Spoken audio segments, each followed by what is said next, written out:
Kalau ini udah jelas ya, CoinMarketCap sama CoinGecko nih tools semua orang semua pakai gitu ya.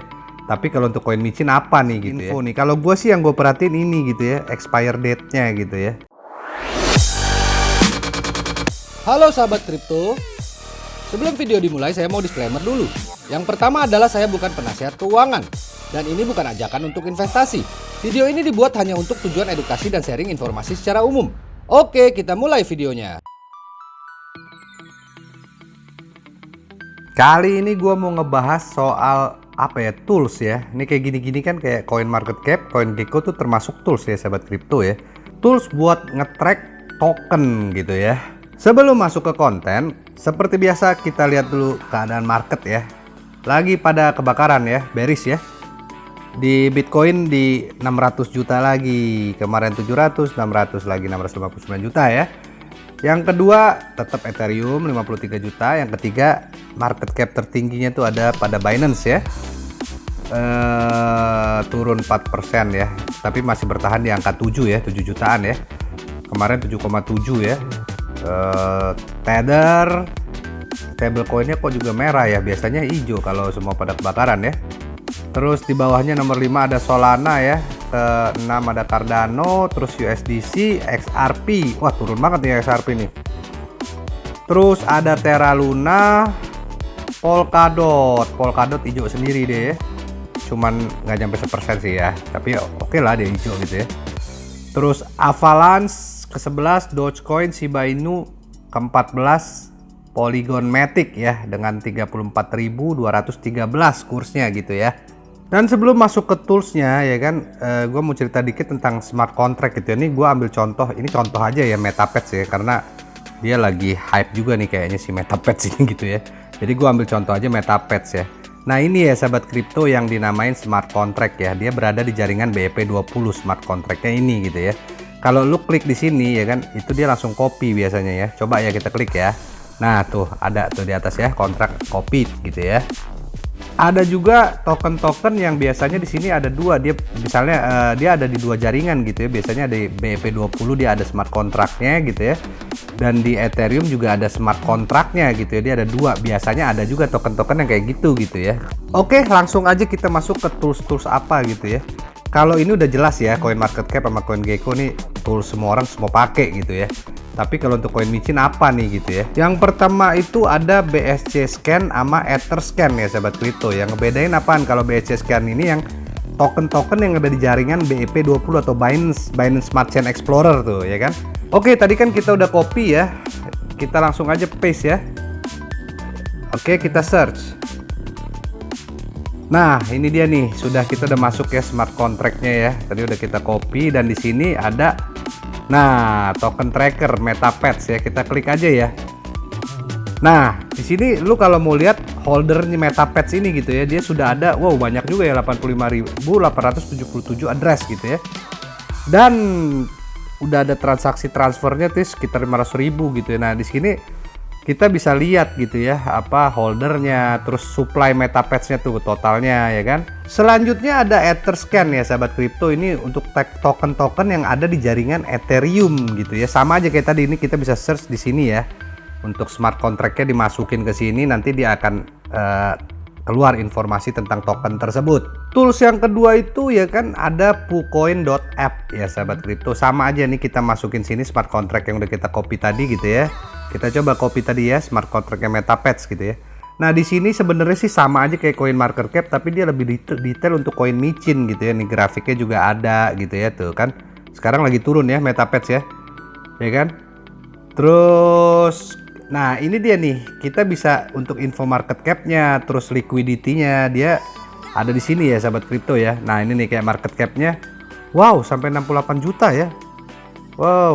Tapi ini juga ya, nanti kita coba cek lagi gitu ya. 68 juta marketnya, liquidity-nya 5.000 BNB ya, 502.900 dolar ya. Dan di sini juga ada Dev Wallet Checker ya sahabat kripto ya. Coba kita klik ya. Nah, di sini dia kasih tahu nih activity developer walletnya gitu ya. Mungkin kalian yang udah biasa main koin micin pasti harusnya tahu ya tentang KuCoin ini gitu ya. Yang ketiga untuk cari informasi token itu yang pasti ya media sosial ya sahabat kripto ya, kayak Twitter, Telegram gitu ya. Selain website dari token yang bersangkutan ya sahabat kripto ya. Dan selain Twitter dan Telegram ini juga ada Discord ya sahabat kripto ya. Biasanya sih kalau token-token tuh biasanya itu ya medianya ya, media sosialnya ya, Twitter, Telegram, Discord gitu ya. Nah ini nih Discord ya. Dan yang keempat itu ada namanya tokensniffer.com ya sahabat kripto. Langsung aja tadi MetaPads ya. Contohnya kan kita MetaPads tadi ya. Kita langsung paste aja ya sahabat kripto ya. Oke. Nah, ini dia nih. Jadi token sniffer ini sih dia berdasarkan report-report orang juga ya sahabat kripto. Jadi dia juga bilang di sini token sniffer ini dia bilang gitu kan. Disclaimer, the information provided on this site, hyperlink site, forum, blog, social media account tuh. Jadi dia ngumpulin dari berbagai macam sumber. Jadi si token sniffer ini juga bilang dia ngendus itu berdasarkan report-report istilahnya media sosial, blog dan segala macam gitu ya. Dan untuk akurasi dia nggak ada jaminan gitu ya. Jadi dia nggak bilang 100% dia bener lah ibaratnya gitu ya. Tapi ini kita lihat nih MetaPads ini dia nilainya ini high risk dia bilang. Ada lagi kalau nilainya lebih rendah lagi istilahnya scam atau rug pull. Nanti dia kasih jelasin tuh ya kan. Kalau ada lagi medium risk biasanya 60 ke atas gitu ya, sama biasanya safe gitu ya. Oke, kita langsung baca aja coba ya sahabat kripto ya. This token audit score of 35 indicates there is a high risk of being scam now or in the future tuh. Dia bilang ada kemungkinan scam, tapi kan dia bilang tadi yang di bawah tadi ya, belum tentu scam, tapi ada kemungkinan scam sekarang ataupun nanti ke depan hari kemudian harinya gitu ya. Sama aja kayak gua nggak berani bilang scam sebelum itu bener-bener scam ya sahabat kripto. Jadi kayak kemarin gua bahas Face Meta itu kok pada ngomel-ngomel gitu ya, padahal kan gue cuman ngebahas kalau ini bukan token Facebook gitu ya. Oke, lanjut ke bawah dia juga kasih informasi token is sellable not a honeypot at this time. Jadi bisa dijual gitu ya, karena ada beberapa token yang nggak bisa dijual gitu, bisa dibeli tapi nggak bisa dijual, kan repot ya sahabat kripto ya. Nah ini dia kasih keterangan-keterangan, kalian baca sendiri ya sahabat kripto ya, tuh banyak soalnya gitu kan. Jadi intinya, nah ini dia, terus dia ada community report ya kan, suspicious website or fake team tuh katanya. Jadi ini dia ngumpulin informasi lah ya. Ini kalau gue bilang sih berguna sih ya si token sniffer ini gitu ya sahabat kripto ya. Termasuk juga liquidity analisisnya dia kasih tuh. Nah ini bagus nih, liquidity-nya contreng semua nih, nggak ada yang silang gitu ya. Dan terakhir yang menurut gue tools yang tips juga nih dari gue ya sahabat kripto ya, kita bisa cari domain website token tersebut gitu ya dengan tools Whois ini gitu ya sahabat kripto ya. Kita langsung coba aja buka ya sahabat kripto ya. Jadi lu tinggal masukin aja apa www-nya gitu ya. Kayak misalnya kayak token MetaPads nih, kalau nggak salah metapadscoin.com. Kita masukin aja sahabat kripto ya. Oke, langsung kita search aja ya. Ini siapa sih ininya? Apa Whois metapadscoin.com. Nah, di sini juga menarik ya sahabat kripto, dia juga ngasih info nih. Kalau gue sih yang gue perhatiin ini gitu ya, expire date-nya gitu ya.